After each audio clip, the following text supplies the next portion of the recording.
Alrighty, folks. We back in the lab. We back in the studio. Captain's Log Podcast, episode 24. You just got me today. I couldn't leave y'all on stuck, man. You know, I wasn't gonna put nothing out.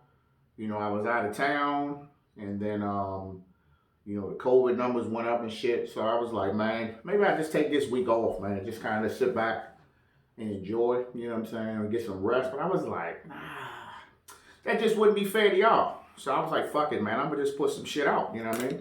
I'm gonna do it like it's like in the beginning, the first couple episodes, like it's an IG story.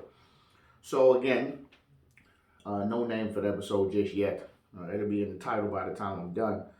But just gonna be talking about what's just been going on the last couple of weeks or week or so. For those who don't know, my anniversary just passed. You know what I'm saying? Clap it up. I swear I'm gonna get that soundboard soon, y'all, so I can just have that button. Me and the wife, married 6 years, been together 13 and some change. We decided to go to New Orleans. Somewhere the wife wanted to go for forever, probably since her 20s. Now, I will admit, I guess it is, you can call it kind of selfish of us to, travel at a time like this. But, man, we've been in the house since March, man. You know what I'm saying? We've been in the house since fucking day zero, you know what I'm saying? Post-apocalypse, whatever you want to call this shit. So we really needed to get away. I mean, we took all the precautionary measures, man. We was masked up, social distance, all that. So, just tell you a little about the trip. So, paid for the trip a little while ago. We went through a good friend of the family, Janae Stroud, Let's Travel Mama. She booked the trip for us. We had a little hotel downtown, booked the flights, and we left. So, we got there Sunday. Sundays was actually the anniversary of the 15th. Flight was cool, you know what I'm saying? Nobody was sitting in between us. The flight I thought it was full. It wasn't really full. Nobody in between us, but they wasn't serving no drinks, you know what I'm saying? And we also had to wear our mask the whole time. So I was like, shit, maybe I might need to just pull the mask to the side here and there to, catch me a little breather. But I literally got on that joint and went right to fucking sleep. So that was a win for me.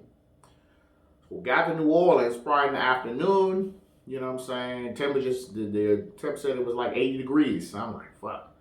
We got a whole sweatsuit on. But I guess because they're closer to the water, it's kind of windy down there. So it was actually a lot. They're 80 degrees and our Maryland 80 degrees. To me, it ain't the same. So got down the joint, you know what I'm saying? I was expecting the sun still to be up, you know what I'm saying? I think it's an hour back. And it was getting dark. About 5 o'clock, 5:30, by the time we got to the hotel, it was getting dark. So we get to the hotel, you know what I'm saying, the Moxie, downtown New Orleans. Lord, I won't do this shit again. So, come in the hotel, my first impression is like, why does it smell like this? So it had like that cheap stripper smell, like that Brute Manigo for women, cologne perfume, you know what I'm saying? So, walk to the front desk, walk to the reception desk, which is the bar. So once I see that, I already see, all right, well, I see what's going on here. It's like drink. So we go to the bar, reception, we got our room keys. We go up to our room, open the door. We ain't got no fridge. We don't got no ironing board. Like, it's loud. The windows is jarred thin. It's like a fucking parking garage right across from the room. Niggas sitting in the car, probably chiefing. I'm like, damn, bro, like, you gotta keep the blinds closed. Me and the wife in that joint getting real husband and wife like. They could be sitting in the car with some binoculars. So wasn't feeling that, you know what I mean? Had to go downstairs, you know what I'm saying, get the ironing board because they don't have them in the rooms. They actually had like an ironing board room on every other floor. So I'm like, my thing is, we supposed to be practicing social distance and all this other shit, but I'm supposed to go down to the 6th floor to use the same iron as everyone else on the floor. So I'm like, nah, we're gonna need our own fucking iron, bro. So, okay, boom, we drop all the shit, we change clothes. We're like, all right, let's go to Bourbon Street. So, you know what I'm saying? Not realizing we was really close to Canal Street and Bourbon Street, probably like maybe 3, 4 blocks. So, you know what I mean? Amazingly, even though New Orleans is in like phase 3.3 and we only in phase 2 here, they wear masks in the street. Like, it ain't like us when originally we was just wearing masks when we went inside. If we was at a park or something like that, like we was just chilling. No, they wear their masks like the whole time.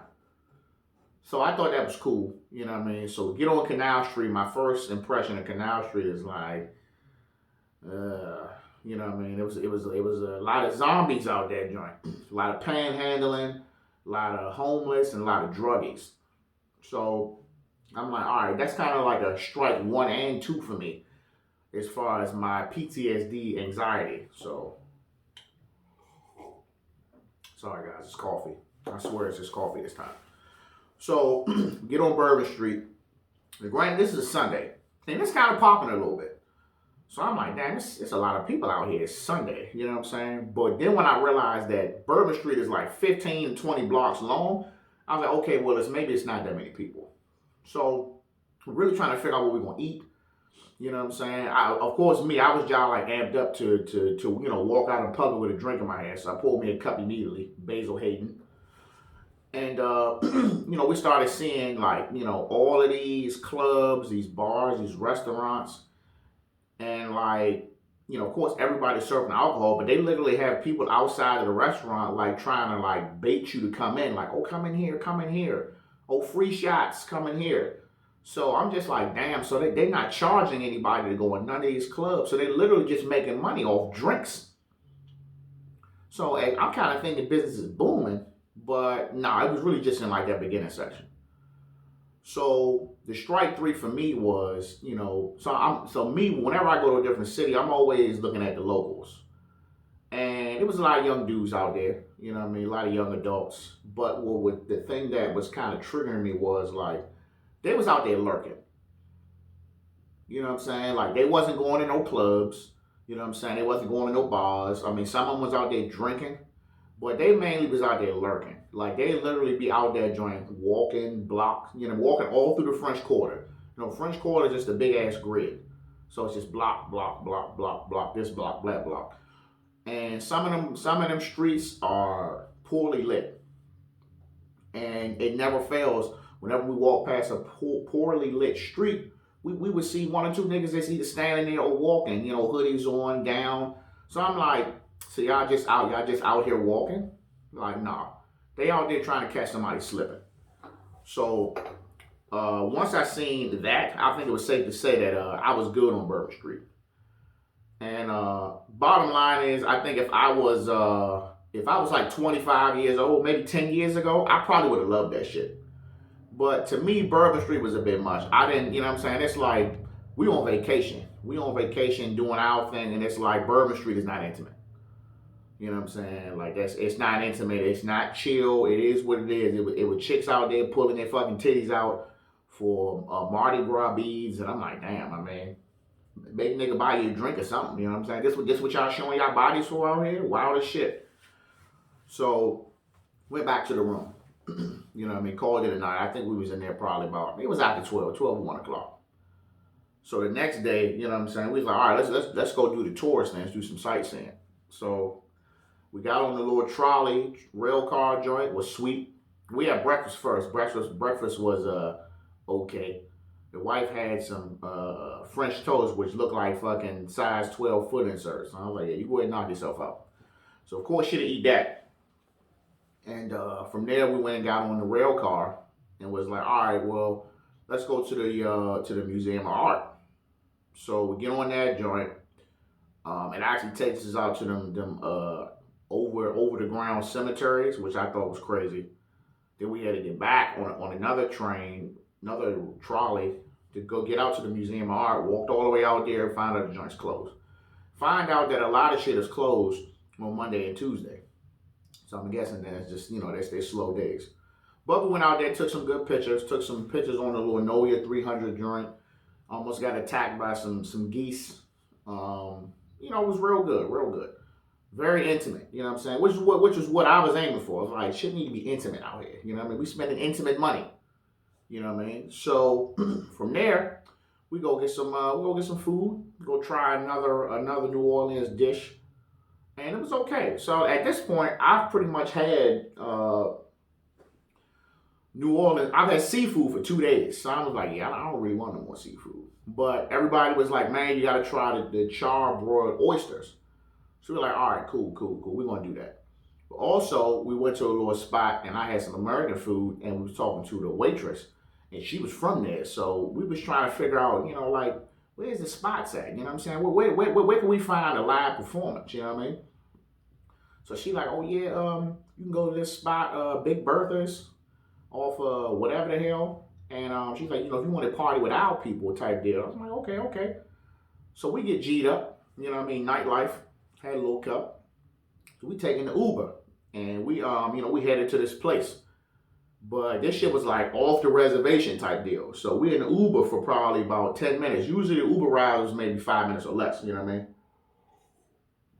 So pull up to the spot and I'm like, the joint was looking a little suspect, you know what I'm saying? Not to say I was scared of nothing, but I was like, I'm, you know what I'm saying? I'm out of town. I'm amongst the locals, you know what I'm saying? So I was like, hey, Uber driver, just keep going. We're gonna redirect, you know what I'm saying? So we tried to go to another spot that was on the other side of town. That joint was closed. Then we ended up going to Frenchman Street, which we heard Frenchman Street was more our speed. So we get there, as we pull up, we see it's a band playing. So I was like, oh yeah, pull over, we good right here. So we go up in this place. I don't remember the restaurant, but it was outdoor seating, you know what I mean? Social distance, all that. Go in the joint, we get a drink because we already ate. And it was this band playing. They called Champion Swag. And they was cranking. They was cranking big time. They was playing, you know what I mean? They had trombones, flutes, trumpets, bass guitar, regular guitar. And I thought it was cool because it was people of all shapes and sizes and they was just playing. Like there would literally be like a table full of people sitting down and you would have this one band playing and next thing you know, this whole table would get up. Everybody got drinks in their hand and they would literally just grab an instrument from the people that were sitting there and just keep playing or play their segment. And they did this for probably about an hour, 2 hours. So I thought that was cool. Like just some regular niggas in there and they just really went in the joint and started going off. But the lady on the flute was going off. She was getting all the praise. She was sitting there, just legs crossed, you know what I'm saying? She wasn't really doing too much. And then when she picked that flute up, everybody started clapping. They were clapping before she even played. So she went off. And they had a black lady who was singing. She sang real good. But she was out there bullshitting though. She out there singing, can we get some tips? Tip us, please. Tip us. Like, bitch, sing. What the hell? That bread will come if you sing. I feel like she should have sang a lot more. But that vibe, like that was the vibe of the whole trip for me. That was the vibe right there. So I was like, all right, checking the box for a live performance, you know what I'm saying? Good vibe, good ambience. Everybody was cool. You know what I'm saying? It was white, black people, it was everybody there. So that's what I was aiming for. So what else did we do after that? So we finally had the oysters. The charbroiled oysters. We went to the Acme Oyster House. Granted, I'm just saying these places, it's not in order at this point. I'm just saying what I remember. So we went to the charbroiled, went to the Acme Oyster House. We had the charbroiled oysters. I will tell you this, I haven't had oysters before. I had them raw. So for me, I was like, I kind of had to like saturate that shit in like either hot sauce or cocktail sauce. But them charbroiled oysters was banging.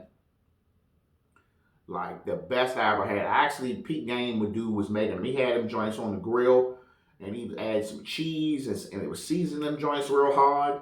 And it was just like, I probably could have ate like 50 of them shits, man. And they was real good. The wife, I got a video of her on my IG and Facebook. She was taste testing. She ended up spitting it out at first. But she ended up eating it though. But she didn't have the cheese on hers. And they was good. And I had the catfish. Like I had a lot of food. And it was actually our cheapest meal, but it was the most fulfilling, you know what I'm saying, for me. So that was a check in the box. We had a dude, a local New Orleans native. He said he had been doing this thing for like 37 years. Had made some little vicious sauce for us. You know what I'm saying? So that shit was straight.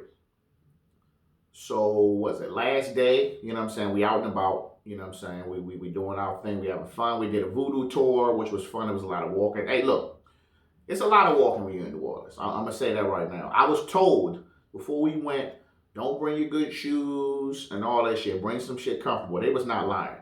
I wore my Vans probably the first 2 days. Absolutely not. We probably walked like 5 or 6 miles the first day. And it's like you don't really pay attention to it because once you kind of down in the French Quarter or Mid City or Garden City, you're not paying attention because you're like, oh, let's go here. Oh, it's only zero point 0.8 miles. Okay, well, let's go here. It's only 0.7 miles. Let's go here. It's only 0.9 miles. You're not even realizing you're just walking further and further and further away from your hotel room. So when it comes time to walk back, you know what I'm saying, your hotel room walk is like 30 minutes. So, of course, you know, us being old folks, you know, we got to go back midday, get that midday nap, you know what I'm saying, so we can recharge for the evening. But them last 2 days, we was taking Uber everywhere. We was taking Uber for spots that was only a mile away. I think the shortest Uber was like 0.5 or 6 miles. We took an Uber. It's like, I'm not walking. Sorry. So I guess you could just call us old. So one of the highlight tourist spots that we went to, it's called Studio B. Look it up. It's on IG. So we had just got finished doing this one thing called Jam Nola. It's like a bunch of rooms with all like the New Orleans history in there set up. It's pretty nice. So we went in here and we just happened to see it across the street. I think it's like $10, $15 to go in. So it's a big warehouse and it's all these like all this artwork, graffiti, portraits and shit like that. So a lot of that shit is highlighting, you know what I'm saying, like, you know, the injustice, police injustice, black injustice, all that shit, inequality. And it was mind blowing. Like I posted some photos on my Instagram. Check it out. I mean, mind blowing photos, man. Like, I mean, they had the one police officer with the shotgun, and it was pointed at the black lady. She had like a rose coming out of the joint. She had like tears running down her face. When I say literally, the portrait was probably like 50 to 75 feet long. Like, I'm like, damn, bro. Spray painted, you know what I'm saying? And they had like a police car flipped over with like a couch on the top. They had a Driving Wild Black video game in that joint. I was like, yeah, it's a little powerful in this joint, you know what I'm saying? So we bought 2 little shirts, man. That was, if you ever go to New Orleans, I would definitely recommend you check that place out, man. It was crazy. We was kind of like the only people in there, but it was crazy. So to end that off, we went to Jack Rose restaurant. Shit was jolly expensive. Drinks was good. Where they had this sweet Lil Wayne portrait in there. Like, they really fuck with Wayne down there. They really do. You know, regardless of the person he is now, they fuck with him in New Orleans. Like, that's like their king or prince, whatever you want to call him. So we went to Jack Rose. We took the picture of the portrait. Took a picture in front of the portrait. We got on the plane. Next morning, we got the fuck out of there. So that shit was fun, man. I really felt like, you know, for our marriage, man, it was much needed. You know, this COVID-19, man, it's like, ain't nobody's marriage perfect, man. You know what I'm saying? If you are having problems, you know what I'm saying, COVID gonna make it worse. So it was definitely very necessary for us to get away and kind of just get back to, you know what I'm saying, where we've been. But Marriage 2 episode is coming soon, so stand by. We'll be digging into that. So anyway, man, enough of that, man. I just want to talk about podcasting for a minute. You know what I'm saying? Been podcasting since June. And I would like to think that, you know, shit's been pretty good. I've had some, you know, overwhelming support, man. I've had some really, really cool guests coming here.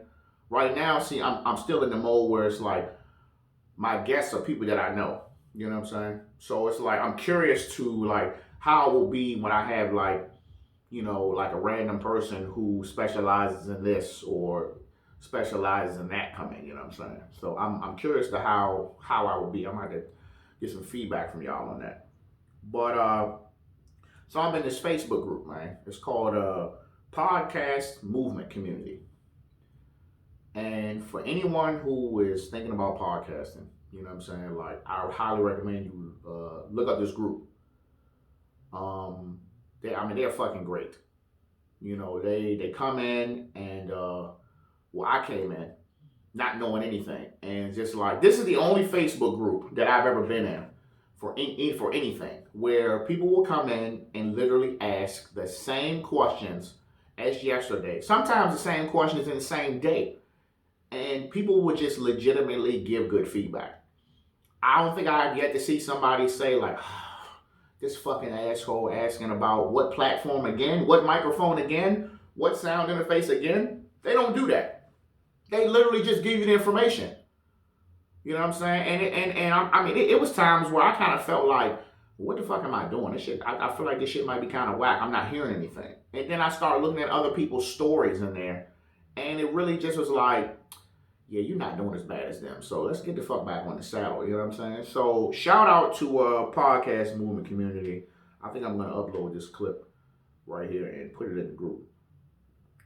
So let's talk about the social media aspect. So right now, I had 2 Instagrams. I have my Twitter, and I have my 2 Facebooks. So I stopped fucking with the other Instagram page because for some odd reason, it was just a pain in the ass to upload. So if I wanted to upload just something to my regular page, you know, I have to go in and switch it to make sure it don't go to my Captain's Log page, and vice versa. So I was like, all right, this is stupid. So I deleted the Captain's Log second page and just turned my regular Instagram into the Captain's Log page and made the page public. Doing too much, right? So now I'm kind of at the crossroads with the Facebook page, the Captain's Log podcast Facebook page, because I just feel like is it really serving a purpose? The only thing it's doing is annoying me because I'm getting notifications every day about, oh, you can promote your page more for $10 a day type deal. So it's just like, all it's telling me to do is just pay for advertisements, pay for advertising. It'll help, which I'm not doing. I did that shit a few times. It's almost like I paid for $1 per random person.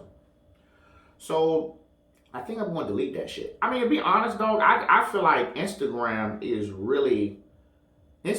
YouTube and Twitter, whenever I figure out the Twitter, will really be what will get me that interaction with you guys and my new, followers down the line. So I'm really just, I just feel like less is better. You know what I mean? The same way initially when I was like, oh, you can listen to me on here. You can listen to me on here. When on here and on here. And then I found Linktree. When I'm like, yeah, you can listen to me on all platforms. Just click this link. And then the choice is yours. So I'm just thinking less is better. You know what I mean? I'm also just trying to figure out, how to keep putting out content but not like saturating it. You know what I'm saying? Like, you ever follow somebody who kind of doing something or got a business or trying to do something or want to be an influencer or a comedian or whatever, but they just posting too much shit, you know what I mean? I'm not trying to be that guy. I actually think I don't post enough, but I also think I don't want to saturate it because I don't want to lose y'all. You know what I'm saying? I got a good amount of people.